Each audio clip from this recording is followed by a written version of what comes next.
जी हाँ दोस्तों, स्वागत है आपका ओनली स्टडी कंप्लीट स्टडी के अगले पार्ट 5 में। जी हाँ दोस्तों, आज ये हमारा 5वां पार्ट है कंप्यूटर का। और आपको पता है हम चौथे पार्ट तक यहाँ पर 112 क्वेश्चंस हैं जो कि कवर कर चुके हैं। 112 क्वेश्चंस हम इसमें कवर कर चुके हैं और ये हमारा 113वां नंबर का क्वेश्चन है। और इसे हम स्टार्ट करते हैं। आपको पता है कंप्यूटर के जो भी एमसीक्यूज हैं जो हमारे लिए इंपॉर्टेंट है, सारे एमसीक्यूज हम इसमें कवर कर रहे हैं।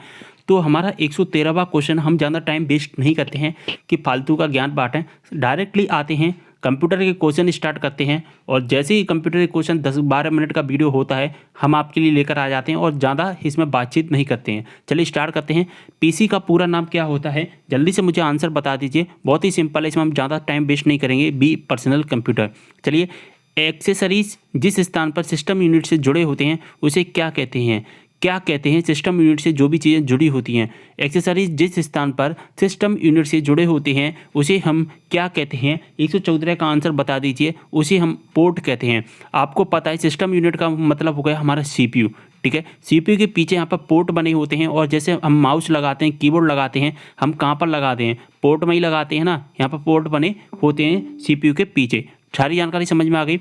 चलिए यहाँ पर 115वां का आंसर बता दीजिए। कंप्यूटर में आईबीएम का पूरा नाम क्या होता है? बहुत ही सिंपल आंसर है, इसमें हम ज़्यादा टाइम वेस्ट नहीं करेंगे। International business machine. क्या होता है इंटरनेशनल बिजनेस मशीन? चलिए, विशेष प्रकार के संगीत उपकरणों को साउंड कार्डों से कौन सा पोर्ट जोड़ता है? तो बहुत ही सिंपल आंसर है, इसमें भी हम ज़्यादा टाइम वेस्ट नहीं करेंगे। इसको जोड़ता है मिडी। क्या जोड़ता है? मिडी जोड़ता है म्यूजिकल इंस्ट्रूमेंट डेवलपमेंट नहीं होगा, म्यूजिकल इंस्ट्रूमेंट डिजिटल इंटरफेस इसका पूरा नाम होता है। ठीक है, सारी जानकारी समझ में आ गई।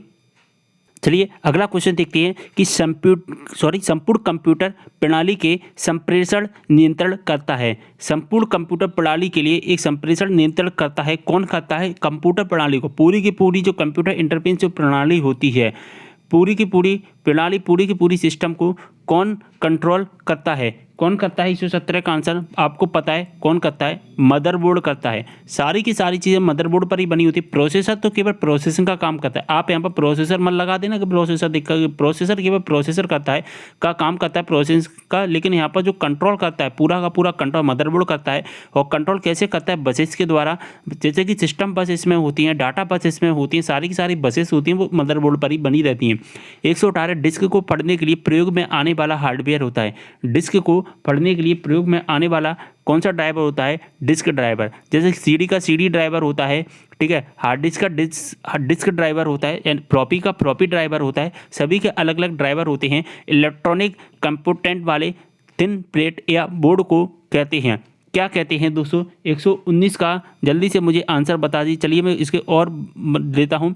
इलेक्ट्रॉनिक कंपोनेंट वाले थिन प्लेट या बोर्ड को क्या कहते हैं? देखिए क्या होता है कि इलेक्ट्रॉनिक कंपोनेंट एक प्लेट होती है जो बोर्ड होती है। बोर्ड का मतलब क्या हो गया? मदरबोर्ड। और मदरबोर्ड पर क्या बने रहते हैं जिससे पूरा कंट्रोल होता है? जो कंपोनेंट होते हैं, इलेक्ट्रॉनिक कंपोनेंट होते हैं, वो बने रहते हैं। और उसे हम क्या कहते हैं? उसे हम सर्किट बोर्ड कहते हैं। क्या कहते हैं? सर्किट बोर्ड कहते हैं। हार्ड डिस्क वैसे भी नहीं होगा, रोम वैसे भी नहीं होगा, रैम वैसे भी नहीं होगा। ठीक है, एक्सपेंशन कार्ड जिसमें किसमें इंसर्ट किए जाते हैं? एक्सपेंशन कार्ड जो होते हैं वो किसमें इंसर्ट किए जाते हैं? जल्दी से आंसर बता दीजिए। स्लॉट में इंसर्ट किए जाते हैं। सीपीयू होता है, सीपीयू के पीछे स्लॉट बने रहते हैं। ठीक है, स्लॉट बनी रहते हैं। और यहाँ पर हम एक्सपेंशन जो भी हमें करना है, एक्सपेंशन का मतलब होता है भारी चीज़ें। जैसे हमने इनपुट में कर दिया, जैसे कि हमारा प्रिंटर हो गया, पीछे लगा दिया। ठीक है, और अगर ड्राइवर लगाने हैं, एक्स्ट्रा ड्राइवर लगाने हैं, तो इसके अंदर बने रहते हैं, क्या बने रहते हैं? स्लॉट। अगला आंसर बता दीजिए कि कंप्यूटर की घड़ी की स्पीड की गणना किसमें की जाती है? किसमें की जाती है? 121 का आंसर बिट में। किसमें गणना की जाती है? कंप्यूटर की घड़ी होती है वो बिट में मापी जाती है। बहुत ही सिंपल आंसर है, इस पर हम ज़्यादा चर्चा नहीं करेंगे। मदरबोर्ड में क्या रहता है? जो मदरबोर्ड पर सीपीयू को दूसरे पुर्जों से जोड़ता है, क्या रहता है मदरबोर्ड पर? जो मदरबोर्ड पर सीपीयू को दूसरे पुर्जों से जोड़ता है, मैंने आपको बताया था अभी अभी क्या बताया था कि इसमें क्या लगी रहती हैं, बसेस रहती हैं। और बसेस कौन कौन सी होती है, सिस्टम बस, डाटा बस, काफ़ी ज़्यादा बसेस होती है। तो इसमें मदरबोर्ड पर जो बस होती है वो सिस्टम बस होती है, और डाटा को जो एक स्थान पर दूसरे स्थान पर ले जाती है उसे डाटा बस कहते हैं। और लेकिन जो मदरबोर्ड में एक दूसरे को जोड़ा, जो पुर्जे होते हैं उन्हें एक दूसरे को जोड़े रखती है, उसे हम सिस्टम बस कहते हैं। तो इस तरह की यहाँ पर बसेस होती हैं। किसका उपयोग करते हुए पहला कंप्यूटर प्रयोग किया गया था, किसका उपयोग करते हुए 123 का आंसर बता दीजिए। तो पहले कंप्यूटर में क्या था, हमारा मशीन लैंग्वेज था। हम इस पर ज़्यादा चर्चा नहीं करेंगे, बहुत ही इजी क्वेश्चन है। किसने बेसिक कंप्यूटर भाषा का विकास किया था, जल्दी से बता दीजिए। आपको ये याद होना चाहिए, रटने वाली चीज़ें हैं, इन चीज़ों को आपको रटना पड़ेगा। इनके वैज्ञानिक नाम होते हैं जो आपको रटने पड़ेंगे। किसने बेसिक भाषा है वो बनाई थी, जल्दी से आंसर दे दीजिए। तो जॉन जी कैमी, किसने बनाई थी, जॉन जी कैमी ने बनाई थी। बेसिक कंप्यूटर भाषा का विकास कब हुआ था, जल्दी से बता दीजिए। इसका विकास कब हुआ था, 125 का। इसका विकास हुआ था 1964 में। कब हुआ था दोस्तों, 1964 में। ये सभी चीज़ें रटने वाली हैं, ये सभी चीज़ें हमें क्या करनी पड़ेंगी, रटनी ही पड़ती हैं। 126 का आंसर बता दीजिए। किसी प्रोग्राम का चित्र के रूप में प्रदर्शन क्या कहलाता है। कोई एक प्रोग्राम है लेकिन हमें उसे चित्र के रूप में बनाना है, ठीक है, उसे हमने चित्र बनाना है, उसको क्या कहते हैं। 126 का आंसर बता दीजिए। उसे हम कहते हैं फ्लो चार्ट। क्या कहते हैं, फ्लो चार्ट हम कहते हैं। निम्नलिखित में से कौन सी वैज्ञानिक कंप्यूटर भाषा है, जल्दी से बता दीजिए। कौन सी वैज्ञानिक कंप्यूटर भाषा है 127 की, तो वो है हमारी फोर्ट्रैन। कौन सी है, फोर्ट्रैन, जो कंप्यूटर की वैज्ञानिक भाषा है। बाकी की जब डिजिटल भाषा हैं ये सभी चीज़ें बाद में आई थी, लेकिन फोर्ट्रैन और मशीन लैंग्वेज ये सबसे पहले हमारी आ गई थी, जिसका पूरा नाम होता है फॉर्मूला ट्रांसलेशन। क्या होता है दोस्तों, फॉर्मूला ट्रांसलेशन। अगला क्वेश्चन है, कंप्यूटर भाषा कोबोल किसके लिए उपयोगी है। कोबोल किसके लिए उपयोगी है, जल्दी से मुझे बता दीजिए। ज़्यादा मैं इस पर चर्चा नहीं करूँगा। इस पर है व्यावसायिक कार्य, बी लग गया। बी का मतलब होता है बिजनेस, और बिजनेस का मतलब क्या होता है, व्यावसायिक कार्य। याद करने की ये ट्रिक है। किस कंप्यूटर भाषा का प्रयोग वाणिज्यिक कार्यों में किया जाता है, अभी आपने देख लिया। किसका प्रयोग किस में किया जाता है, 129 का जल्दी से मुझे आंसर बता दीजिए। कोबोल, बी माने बिजनेस। बहुत ही इंपॉर्टेंट क्वेश्चन है कि अंग्रेजी भाषा के समान हाई लेवल लैंग्वेज कौन सी है। अंग्रेजी भाषा के समान हाई लेवल लैंग्वेज जो हमारी है वो कोबोल। बिल्कुल इंग्लिश भाषा होती है ना हमारी, इंग्लिश लैंग्वेज जिस तरह से हम लिखते हैं ठीक उसी तरह की है। C++ इनमें क्या होते हैं, कोडिंग होती है। पास्कल वगैरह में कोडिंग होती है। फोर्ट्रैन में मशीनी लैंग्वेज होती है। तो जो बिल्कुल हमारी अंग्रेजी भाषा के समान जो लैंग्वेज रखी गई है ना, वो हमारी कौन सी रखी गई है, वो हमारी कोबोल रखी गई है। कंप्यूटर भाषा जावा के आविष्कारक कौन है, जावा का आविष्कारक कौन है। बहुत ही सिंपल आंसर है, सन माइक्रोसॉफ्ट ने इसको बनाया है। सारे कंप्यूटर में लागू होती है, क्या लागू होती है, जल्दी से मुझे बता दीजिए। क्या लागू होती है, मशीनी भाषा लागू होती है। बहुत ही इजी क्वेश्चन है, इन पर हम ज़्यादा चर्चा नहीं करेंगे। इंटरनेट पर प्रयुक्त कंप्यूटर लैंग्वेज है, इंटरनेट पर कौन सी लैंग्वेज यूज की जाती है। बहुत ही सिंपल आंसर है, जल्दी से मुझे बता दीजिए कि इसका आंसर क्या होने वाला है। तो जावा। इंटरनेट पर सबसे ज़्यादा जो लैंग्वेज यूज की जाती है वो है इन ऑप्शंस में से जावा, ठीक है। कौन सी है, जावा। कोबोल होगा नहीं, मैंने आपको बताया। पास्कल और बेसिक होता नहीं। तो जो सबसे ज़्यादा प्रोडक्ट बनाए जाते हैं या सबसे ज़्यादा जो वेबसाइट बनाई जाती है हमारी, वो सबसे ज़्यादा जावा पर ही बनाई जाती हैं। आप सभी को पता होगा जावा में कोडिंग के द्वारा बनाई जाती हैं। 134 का आंसर बता दीजिए। यूनिक्स नामक एक ऑपरेटिंग सिस्टम है, इसे विशेष रूप से किस हेतु उपयोग में लाया जाता है, किसके लिए उपयोग में लाया जाता है, जल्दी से मुझे इसका आंसर बता दीजिए। इसे लाया जाता है वेब सर्वर्स के लिए। सबसे ज़्यादा जो उपयोग की जाती है वेब सर्वर्स, जो वेब सर्वर्स बनाए जाते हैं उनके लिए बनाई जाती है। इसमें होता क्या है कि इसमें वायरस नहीं आता दोस्तों। क्या नहीं आता दोस्तों, इसमें वायरस बिल्कुल भी नहीं आता है, ठीक है। अगला क्वेश्चन है हमारा, किस प्रोग्रामिंग लैंग्वेज को ट्रांसलेटर की ज़रूरत नहीं पड़ती है।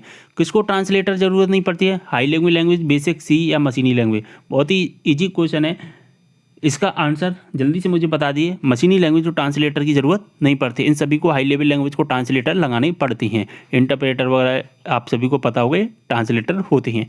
निम्नलिखित में से कौन सा मशीन इंडिपेंडेंट प्रोग्राम है, जल्दी से आंसर बता दीजिए। इसका क्या है, हाई लेवल लैंग्वेज। इंडिपेंडेंट का मतलब होता है कि अपने काम खुद कर सकता है। हाई लेवल लैंग्वेज अपने काम खुद कर सकती हैं, लेकिन लो लेवल नहीं कर पाएगी, असेंबली नहीं कर पाएगी, और मशीनी लैंग्वेज नहीं कर पाती है। 137 का आंसर बता दीजिए। गलती एक एल्गोरिदम है, ठीक है, जिससे गलत परिणाम निकलते ही इसे क्या कहते हैं। क्या कहते हैं, आपको पता है कि कोई भी गलत प्रोग्राम निकलेगा तो उसे तो एरर कहते हैं, लेकिन गलती एक एल्गोरिथम है जिसे हम गलत परिणाम निकलते हैं जिससे, लेकिन उसी हम कहते क्या हैं, जल्दी से मुझे इसका आंसर बता दीजिए। इसे हम कहते हैं लॉजिकल एरर। ठीक है, अगर कोई एरर कंपाइल से निकल रहा है तो कंपाइलर एरर। कंपाइलर का मतलब होता है ट्रांसलेटर। ठीक है, इंटरप्रेटर, कंपाइलर, ये क्या होते हैं, ट्रांसलेटर होते हैं। तो उस जगह पर पूछा जाएगा तो कंपाइलर एरर कहते हैं। ठीक है, मशीनी एरर इसका आंसर होगा नहीं। अगर कोडिंग में कोई गलती निकलती है तो उसमें मशीनी एरर आ जाएगा। लेकिन लॉजिकल एरर होता क्या है कि गलत एक एल्गोरिथम होता है। एल्गोरिथम होता है, हम कोई गलती करते हैं तो एल्गोरिथम बता देता है और इससे क्या होता है कि गलत परिणाम निकलने लगते हैं। इसलिए इसका आंसर क्या होगा, लॉजिकल एरर होगा। आप ये सभी मत लगा देना। काफ़ी छात्र क्या करेंगे, ये सभी आंसर, इसका आंसर लगा देंगे। ये सभी क्यों नहीं लगाना है, क्योंकि यहाँ पर हमें कंपाइलर दे दिया है और कंपाइलर की वजह से हम ऐसा नहीं करेंगे। तो इसका जो आंसर होगा वो कौन सा होगा, लॉजिकल एरर होगा। अगला आंसर बता दीजिए कि मशीन लैंग्वेज क्या प्रयोग करती है। मशीनी जो लैंग्वेज होती है वो क्या प्रयोग करती है, वो न्यूमेरिक कोड प्रयोग करती है। क्या करती है, न्यूमेरिक कोड का यूज करती है। कंप्यूटर डाटा स्टोर और गणना करने के लिए नंबर सिस्टम का प्रयोग करते हैं।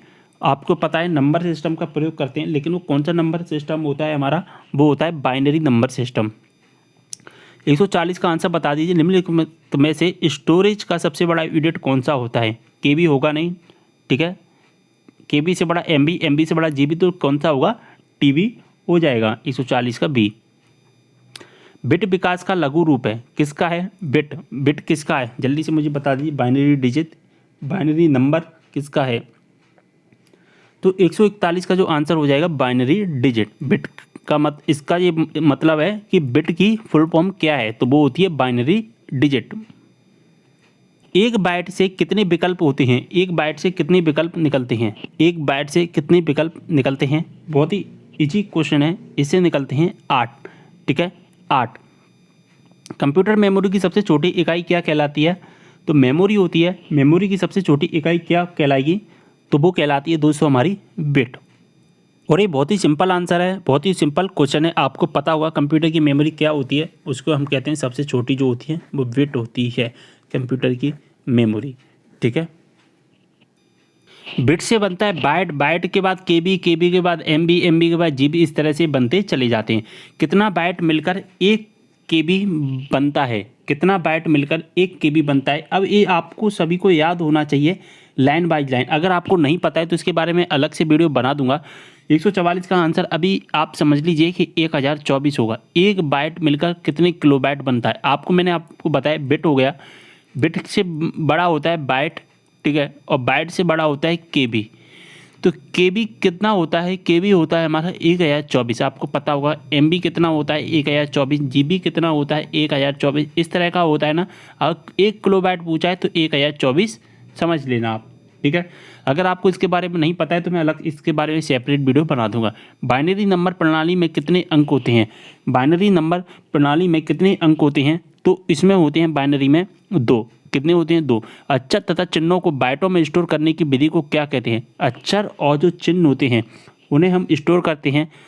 ठीक है, बाइटों में स्टोर करते हैं। आपको पता है बाइटों में स्टोर किया जाता है, उस विधि को हम क्या कहते हैं, कोडिंग सिस्टम। आपको पता है कि हम जो कंप्यूटर में लैंग्वेज करते हैं वो कोडिंग के द्वारा ही अंदर जाती है, यानी कोई भी प्रोग्राम बनाते हैं वो कोडिंग द्वारा ही बनाया जाता है। कंप्यूटर में किसी शब्द की लंबाई होती है, उसे हम किसके द्वारा मापते हैं। कंप्यूटर में किसी शब्द की लंबाई किसके द्वारा मापी जाती है, तो वो बिट के द्वारा मापी जाती है। बहुत ही सिंपल आंसर है। लॉजिक गेट क्या करते हैं, लॉजिक गेट क्या करते हैं, जल्दी से मुझे आंसर बता दीजिए। लॉजिक गेट क्या करते हैं, एक प्रकार का एक सर्किट होता है। लॉजिक गेट क्या है, लॉजिक गेट एक प्रकार का सर्किट गेट होता है। 149 कंप्यूटर पर इंफॉर्मेशन किस रूप में स्टोर किया जाता है। कंप्यूटर पर जो भी इंफॉर्मेशन होती है वो किस रूप में स्टोर की जाती हैं, बहुत ही सिंपल आंसर है, वो होती है डिजिटल डाटा में। आपको पता होगा कौन सा डाटा होता है, हम जो कंप्यूटर पर देख पाते हैं वो डिजिटल डाटा होता है। लास्ट क्वेश्चन 150, कौन सा एक प्रोग्राम है जिससे कंप्यूटर का उपयोग करना आसान हो जाता है। Application, operating system, network, utility. बहुत ही सिंपल आंसर है 150 का। और लास्ट क्वेश्चन हमारा, जल्दी से इसका आंसर बता दीजिए। तो वो होता है हमारा, कौन सा एक प्रोग्राम है जिससे कंप्यूटर का उपयोग करना आसान हो जाता है, वो होता है यूटिलिटी। क्या होता है, यूटिलिटी। आप ऑपरेटिंग सिस्टम नहीं लगाएंगे यहाँ पर, ना एप्लीकेशन लगाएंगे। ऑपरेटिंग सिस्टम डाल लेंगे, कंप्यूटर आप चलाने लग जाएंगे, लेकिन इसको आप आसान नहीं बना पाएंगे। उसमें शब्द लिखा है आसान, उपयोग करना आसान हो जाता है। कंप्यूटर का उपयोग तो हो रहा है, ऑपरेटिंग सिस्टम हमने डाल लिया, इस्तेमाल कर रहे हैं, लेकिन इसमें एक वर्ड लगा है आसान, एक शब्द लिखा है आसान, और इसको आसान बनाया जाता है, वो बनाया जाता है यूटिलिटी के माध्यम से। किसके माध्यम से? यूटिलिटी के माध्यम से इसको आसान बनाया जाता है। अब 151 से हम कल करेंगे, ये सारे क्वेश्चन हमको कवर करनी है, धीरे धीरे मैं आपको कराता जाऊँगा। सारी इन्फॉर्मेशन समझ में आ गई होगी। ओनली स्टडी कंप्लीट स्टडी को सब्सक्राइब कर लेना है। मिलते हैं अगली वीडियो में एक और जानकारी के साथ, तब तक के लिए बाय।